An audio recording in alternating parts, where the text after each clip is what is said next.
नमस्कार बच्चों। आज हम समकालीन विश्व राजनीति के अध्याय पर्यावरण एवं प्राकृतिक संसाधन के कुछ महत्वपूर्ण टॉपिक्स पर चर्चा करेंगे। पहला टॉपिक है वैश्विक साझी संपत्ति। क्या आप जानते हैं कि दुनिया में कुछ ऐसी जगह हैं जिन पर किसी एक देश का नहीं बल्कि पूरी मानवता का अधिकार है। इन्हें हम क्या कहते हैं? इन्हें हम बोलते हैं वैश्विक साझी संपत्ति या इंग्लिश में बोलते हैं ग्लोबल कॉमन्स। तो वैश्विक साझी संपत्ति का मतलब है ऐसी प्राकृतिक संपत्ति जिस पर किसी एक देश का स्वामित्व नहीं होता बल्कि पूरी दुनिया का साझा अधिकार होता है। संयुक्त परिवार का चूल्हा, चरागाह जानवरों को चरने का स्थान, मैदान, कुआं या नदी साझी संपदा के उदाहरण है। लेकिन ये एक परिवार के या एक देश के अंदर की कहानी है।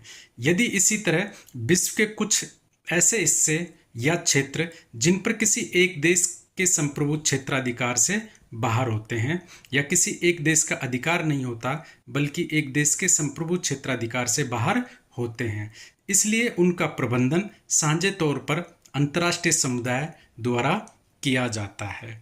इन्हें ही वैश्विक संपदा या मानवता की साझी विरासत कहा जा सकता है। इसमें पृथ्वी का वायुमंडल, अंटार्कटिका, समुद्री सतह और बाहरी अंतरिक्ष भी शामिल है। इसलिए वैश्विक साझी संपत्ति हमें यह भी सिखाती है कि पृथ्वी पर केवल किसी एक देश का हक नहीं है या अधिकार नहीं है बल्कि पूरी मानवता की साझी विरासत है और इसे बचाना हम सबकी जिम्मेदारी भी है। अगला टॉपिक हमारा साझी परंतु विभेदीकृत जिम्मेदारी, जिसे हम जाने पहचाने रूप में CBDR भी बोलते हैं, कॉमन बट डिफरेंशिएट रेस्पॉन्सिबिलिटीज। क्या पर्यावरण को बचाने की जिम्मेदारी सभी देशों की बराबर होनी चाहिए या जिन देशों ने ज़्यादा प्रदूषण फैलाया है उन्हें ज़्यादा जिम्मेदारी उठानी पड़ेगी? तो साझी परंतु विभेदीकृत जिम्मेदारी या CBDR का मतलब होता है कि पर्यावरण की रक्षा करना सभी देशों की साझी जिम्मेदारी है, लेकिन हर देश की जिम्मेदारी समान नहीं होगी क्योंकि विकसित देशों ने औद्योगिकरण के दौरान ज़्यादा ग्रीन हाउस गैस उत्सर्जित की है। ग्रीन हाउस गैस ऐसी गैसें जो वायुमंडल का तापमान बढ़ाती है और पर्यावरण को उन्होंने अधिक नुकसान पहुंचाया किन विकसित देशों ने। अतः पर्यावरण को बचाने की भी जिम्मेदारी विकसित देशों की ज़्यादा है। इसी कारण 1992 के UNFCCC में इस सिद्धांत को स्वीकार किया गया है तथा इसके अनुसार विकसित देशों को प्रदूषण कम करने पर ज़्यादा जोर देना होगा तथा विकसित देशों की जिम्मेदारी भी तय की गई कि वो विकासशील देशों को तकनीकी और आर्थिक सहायता देंगे ताकि विकासशील देश भी पर्यावरण प्रदूषण को कम कर सके। CBDR को हम एक आपके सामान्य सिद्धांत सामान्य उदाहरण से समझ सकते हैं कि मान लो आपका जो क्लासरूम है उसको 2-4 बच्चों ने गंदा कर दिया, आपके सर आते हैं और बोलते हैं कि इसको साफ करो सभी। तो कुछ बच्चे बोलते हैं कि सर इसने ज़्यादा गंदा किया है, यही साफ करेगा। क्यों?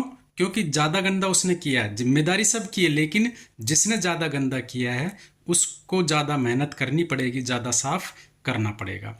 तो इसको हम CBDR बोलते हैं।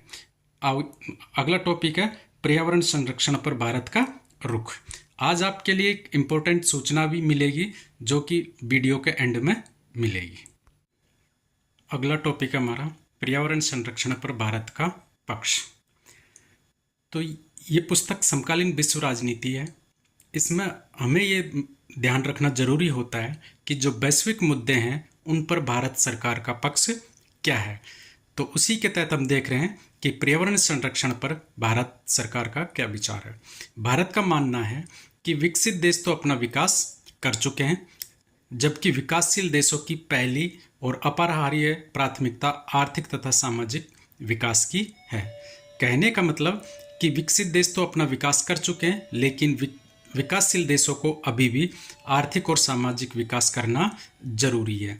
अतः अंतर्राष्ट्रीय पर्यावरणीय जो कानून है या संधियां हैं उनको लागू करने में विकासशील देशों को थोड़ी रियायत या छूट दी जाए ताकि वो अपना आर्थिक विकास को भी सुचारू रूप से चालू रख सके।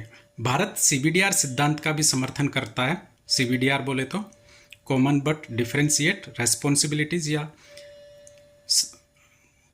जिसके तहत हमने पिछले वीडियो में देखा था कि पर्यावरण संरक्षण को ज़्यादा नुकसान विकसित देशों ने पहुंचाया है, अतः विकसित देशों की ज़्यादा जिम्मेदारी भी है।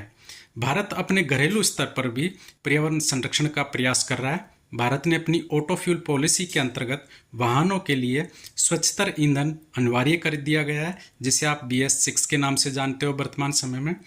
और भारत का यह भी मानना है कि सार्क, जिसे हम दक्षेश भी बोलते हैं, तो सार्क में जितने भी देश शामिल हैं उन सभी देशों को पर्यावरण के प्रमुख मुद्दों पर एकजुट होकर अपनी आवाज़ उठाई जानी चाहिए।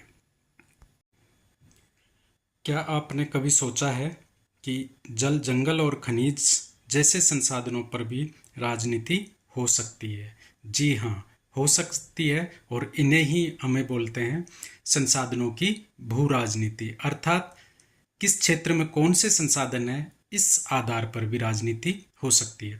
तो संसाधनों को लेकर न केवल व्यक्ति या परिवारों के बीच ही विवाद होता है, बल्कि राज्यों के बीच भी विवाद या तनातनी होती है। संसाधनों से जुड़ी भू राजनीति को पश्चिमी दुनिया ने ज़्यादातर संबंध, युद्ध तथा ताकत के संदर्भ में सोचा है। 17वीं सदी के बाद से यूरोपीय ताकतों ने उन क्षेत्रों पर अधिकार किया जहां से उन्हें इमारती लकड़ियां प्राप्त हो सके, क्योंकि ये इन्हीं इमारती लकड़ियों से समुद्री जहाज बनाते थे और उन्हीं समुद्री जहाज़ों से दूसरे स्थानों पर यात्रा करते या नए स्थानों की खोज करते थे। दूसरे विश्व युद्ध के दौरान भी सामरिक संसाधनों, खासकर तेल की निर्बाध आपूर्ति का महत्व अच्छी तरह से उजागर हो गया था। और वर्तमान समय में ईरान और इजराइल के बीच जो युद्ध चल रहा है उसके पीछे भी मुख्य कारक है जो कि छिपा हुआ है, लेकिन कारक क्या है कि मध्य पूर्व में जो तेल भंडार है उन पर किसका नियंत्रण रहेगा, इस के पीछे ही ये पूरी लड़ाई या युद्ध चल रहा है।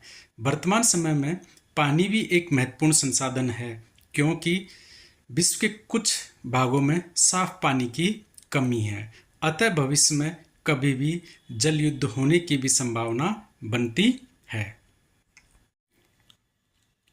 हमारा अगला टॉपिक है मूलवासियों के अधिकार। क्या आप ये मानते हैं कि विकास के नाम पर मूलवासियों की जमीन छीन लेना सही है या गलत है? तो पहले हम देखते हैं मूलवासी कौन है। मूलवासी वे लोग होते हैं जो किसी क्षेत्र में सबसे पहले से रह रहे होते, अर्थात लंबे समय से और शुरुआती दौर से वही लोग वहाँ पर रहते थे, या हम कह सकते हैं कि मानव सभ्यता के विकास से ही वो वहाँ पर रह रहे होते। उनका जीवन जंगल, जमीन और प्राकृतिक संसाधनों से गहराई से जुड़ा होता है, लेकिन आधुनिक विकास, खनन और बड़े उद्योगों की स्थापना के कारण कई बार उनकी जमीन और संसाधनों पर कब्जा हो जाता है।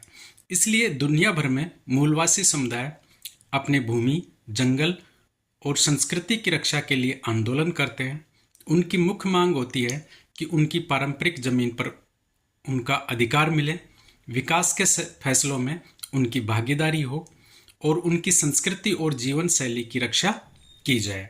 इसलिए आज अंतर्राष्ट्रीय राजनीति में भी ये माना जाता है कि विकास सही दिशा में तभी माना जा सकता है जब मूलवासियों के अधिकारों की रक्षा हो। आपके लिए एक सूचना है कि जब भी आपकी एग्ज़ाम ख़त्म हो रही है उसके बाद CUT के लिए जो आप कॉलेज में एडमिशन टेस्ट देंगे उसके लिए ऑब्जेक्टिव या MCQ बेस्ड एक टेस्ट सीरीज शुरू की जाएगी, और वो इसी चैनल के माध्यम से आपको सूचित किया जाएगा। अतः जिन छात्रों ने अभी तक चैनल को सब्सक्राइब नहीं किया है वो सब्सक्राइब ज़रूर कर दें और अपने दोस्तों के साथ शेयर करें ताकि उन्हें भी इस स्कीम का फ़ायदा मिल सके। धन्यवाद।